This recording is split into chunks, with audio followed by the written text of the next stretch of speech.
اگر آج سے پہلے تم نے زنا کیا جو کہ بہت بڑا جرم ہے اور اللہ رب العزت نے اس جرم کی سزا اس دنیا میں دینے کا کہا ہے کہ جو بھی زنا کرے اسے 100 کوڑے سب کے سامنے لگاؤ، ترس نہ کھاؤ. اور اگر کوئی شادی شدہ ہے اور وہ زنا کرے، اگر ایسے بندے کا زنا پروو ہو جائے، اس کے لیے یہ حکم ہے کہ سب کے سامنے پتھر مار مار کے ہلاک کرو. امیجن جس زنا کو ہم بہت چھوٹا سمجھ رہے ہیں، جس زنا کا آج کل بہت سکوپ چل رہا ہے، ہر لڑکے کو بہت ایزیلی لڑکی مل جاتی ہے اور ہر لڑکی کو ایزیلی لڑکا مل جاتا ہے، اور میٹھی میٹھی باتیں کر کے ایک دوسرے کا ایمان، ایک دوسرے کی آخرت تباہ و برباد کر کے رکھ دیتے ہیں. اتنا بڑا جرم کہ اگر شادی شدہ مرد اور عورت سے زنا ہو تو یعنی ان سے تو جینے کا حق ہی چھین لیا گیا. تو شکر کریں کہ آپ کو کسی نے دیکھا نہیں، شکر کریں کہ اللہ رب العزت نے آپ پر کوئی گواہ نہیں بنائے. تو اگر آپ سے ایسا بھی کوئی گناہ ہوا ہے نا اور آپ پشیمان ہیں، آپ سیڈ ہیں، آپ یہ ارادہ کر لیں کہ میں آئندہ نہیں کروں گا،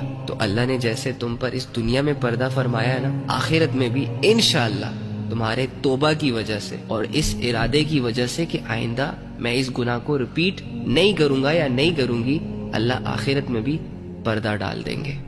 معاف کر دیں گے. ایمان لانے کے بعد اگر ایک مشرک کا شرک معاف ہو سکتا ہے نا، تو سچی توبہ کرنے کے بعد اللہ آپ کا ہر گناہ بھی معاف کر دے گا.